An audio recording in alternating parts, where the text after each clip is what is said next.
नमस्कार। The deep dive में आपका स्वागत है। आज 23 दिसंबर 2025 है और हम करंट अफेयर्स के पार्ट 1 पर बात करने जा रहे हैं। ये चर्चा खास तौर पर उन लोगों के लिए है जो यूपीएससी की तैयारी कर रहे हैं। शुरू करने से पहले एक जरूरी जानकारी।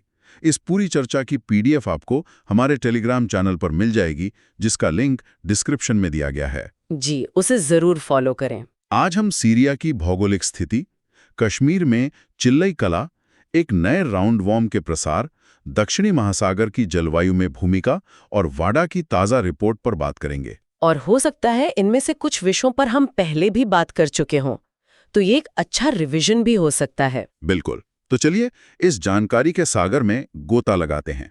अगर आपको ये चर्चा पसंद आए तो इसे लाइक और सब्सक्राइब करना ना भूलें। तो शुरुआत करते हैं सीरिया से।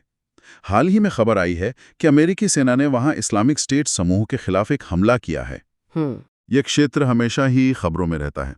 तो सवाल यह है कि इसकी भौगोलिक स्थिति को समझना कितना जरूरी है। ये असल में कहाँ है? बिल्कुल। सीरिया दक्षिण पश्चिमी एशिया में भूमध्य सागर के एकदम पूर्वी तट पर है। और अगर हम इसके पड़ोसियों को देखें तो उत्तर में तुर्की है, पश्चिम में लेबनान, पूर्व में इराक, जी, और दक्षिण में जॉर्डन और दक्षिण पश्चिम में इजराइल है। इसकी राजधानी दमिश्क है। तो ये सारी ही सीमाएं मानचित्र की दृष्टि से बहुत महत्वपूर्ण हो जाती हैं। बहुत ज्यादा। और इसकी भौगोलिक बनावट कैसी है? मतलब क्या ये पूरा इलाका रेगिस्तानी है? नहीं, ऐसा नहीं है। सीरिया को हम मुख्य रूप से दो भौगोलिक क्षेत्रों में बांट सकते हैं। जो पश्चिमी हिस्सा है वहां भूमध्य सागर के किनारे संकरी और उपजाऊ तटीय मैदान है। अच्छा। और वहीं जो पूर्वी हिस्सा है वो सीरियाई मरुस्थल का क्षेत्र है। मतलब वहां आपको शुष्क मैदान और असली रेगिस्तानी परिदृश्य दोनों का मिश्रण मिलेगा। क्या वहां कोई बड़ी नदियां या झीलें भी हैं? हाँ, फुरात नदी, जिसे यूफ्रेटिस रिवर भी कहते हैं, वो इराक में जाने से पहले सीरिया से होकर ही बहती है। अच्छा। और यहाँ एक मानव निर्मित जलाशय भी है जिसे अल असद झील कहते हैं। ये फुरात नदी पर बने एक बांध से बनी है। और जैसा कि हमने बात की, देश का दक्षिणी और पूर्वी हिस्सा उत्तरी सीरियाई मरुस्थल का हिस्सा है। जी, और यहाँ का सबसे ऊंचा स्थान माउंट हर्मोन है, जिसकी ऊंचाई 2814 मीटर है। और वहाँ के निवासियों के बारे में क्या? मुख्य जातीय समूह कौन से हैं? सीरिया में मुख्य रूप से कुर्द, अरब और तुर्कमेन जातीय समूह रहते हैं। और इन्हीं समूहों की मौजूदगी इस क्षेत्र की भू राजनीति को और भी जटिल बना देती है। चलिए अब भारत की ओर रुख करते हैं। कश्मीर में बारिश और बर्फबारी का दौर शुरू होने वाला है और ये क्षेत्र चिल्लई कला में प्रवेश करने के लिए तैयार है। ये चिल्लई कला क्या है? सुनने में बहुत दिलचस्प नाम है। चिल्लई कला एक फारसी शब्द है। इसका अर्थ है बड़ी सर्दी। ये कश्मीर क्षेत्र में 40 दिनों की सबसे कठोर सर्दियों की अवधि होती है। 40 दिन? जी, ये आमतौर पर 21 दिसंबर से शुरू होकर 30 जनवरी तक चलती है। तो इन 40 दिनों में क्या खास होता है? इस दौरान कश्मीर घाटी में सर्दियों का सबसे मुश्किल दौर होता है। इसमें भारी बर्फबारी, शून्य से नीचे का तापमान और बहुत तेज शीतल लहर शामिल है। या इसके बाद भी सर्दियों के कुछ और चरण होते हैं या बस यही है? नहीं, इसके बाद भी होते हैं। चिल्ले कलां के बाद चिल्लई खुर्द यानी छोटी सर्दी का 20 दिन का दौर आता है। अच्छा। वो 31 जनवरी से 19 फरवरी तक रहता है। और उसके बाद? उसके बाद 10 दिनों का चिल्लई बच्चा मतलब बच्चा सर्दी आता है, जो 20 फरवरी से 2 मार्च तक चलता है। वाह, मतलब बड़ी सर्दी, छोटी सर्दी और फिर बच्चा सर्दी। जी बिल्कुल। इसका कोई सांस्कृतिक महत्व भी है? हाँ, फारसी परंपरा के अनुसार 21 दिसंबर की रात को शब-ए-यल्दा यानी जन्म की रात या शब-ए-चेले 40 की रात के रूप में मनाया जाता है। और पर्यावरण के लिहाज से इसका क्या प्रभाव पड़ता है? ये क्यों जरूरी है? ये बहुत महत्वपूर्ण है। परंपरागत रूप से चिल्लई कला के दौरान जो भारी बर्फबारी होती है, उसी से ऊंचे इलाकों में जल भंडार फिर से भर जाते हैं। अच्छा, मतलब ग्लेशियर वगैरह? जी, और यही पानी गर्मी के महीनों में नदियों, झरनों और झीलों को बनाए रखता है। तो ये इस क्षेत्र की जल सुरक्षा के लिए बहुत आवश्यक है। अब एक स्वास्थ्य और पर्यावरण से जुड़ी खबर पर आते हैं। यूरोप में एक नए अध्ययन के बाद अलर्ट जारी किया गया है।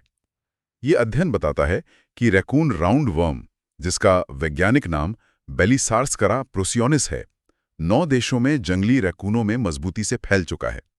ये असल में है क्या चीज? ये रैकून की छोटी आंत में पाए जाने वाला एक सामान्य बड़ा गोल कृमि या एस्केरिड है।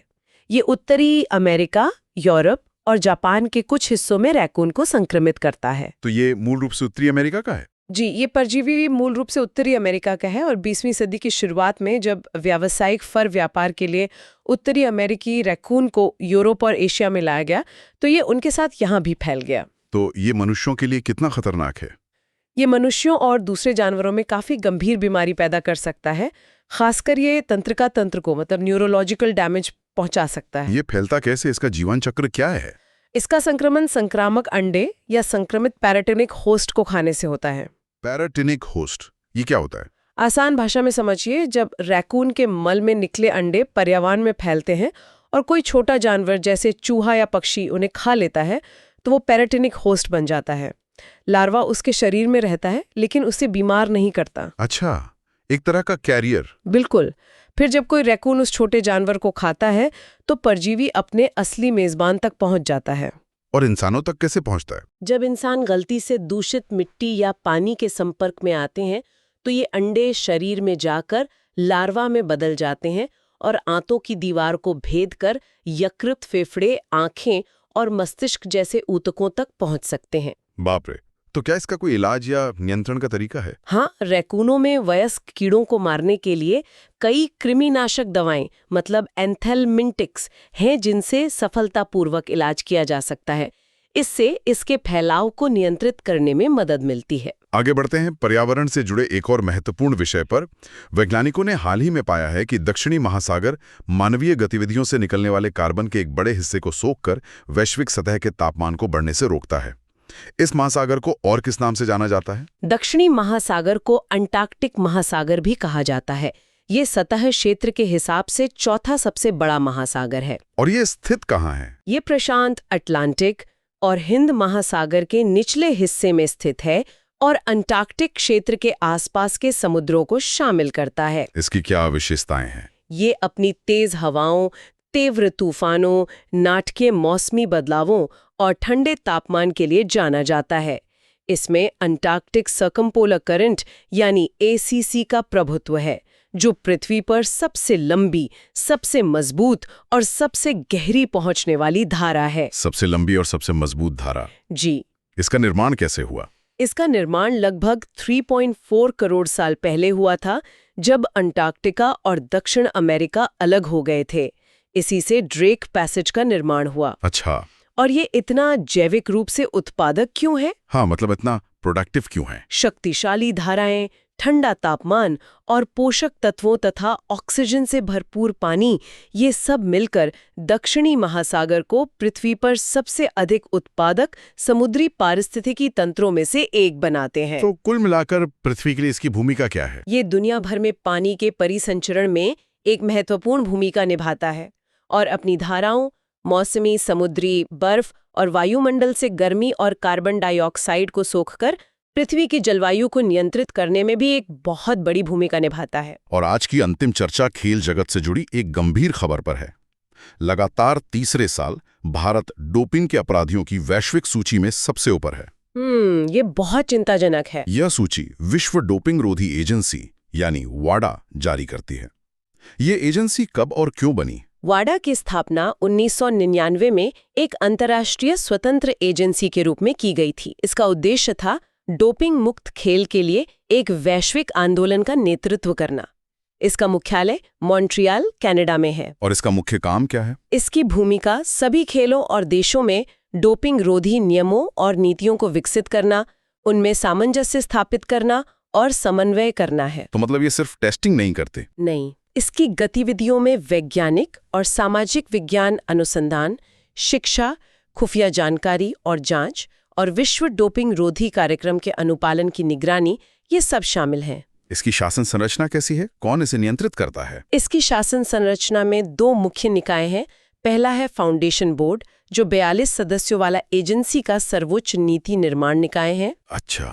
इसमें ओलंपिक आंदोलन यानी IOC, राष्ट्रीय ओलंपिक समितियां, अंतर्राष्ट्रीय खेल महासंघ और एथलीट और सभी 5 महाद्वीपों की सरकारों के प्रतिनिधि बराबर शामिल होते हैं। और दूसरा निकाय? दूसरा है कार्यकारी समिति या एक्सको।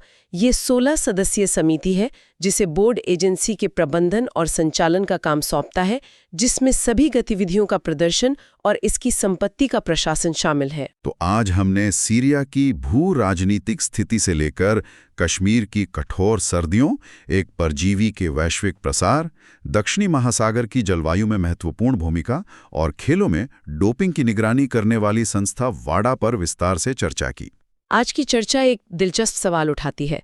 हमने देखा कि कैसे कश्मीर की एक स्थानीय मौसमी घटना से लेकर अंटार्कटिका के विशाल महासागर तक हर चीज वैश्विक जलवायु और मानव जीवन को प्रभावित करती है।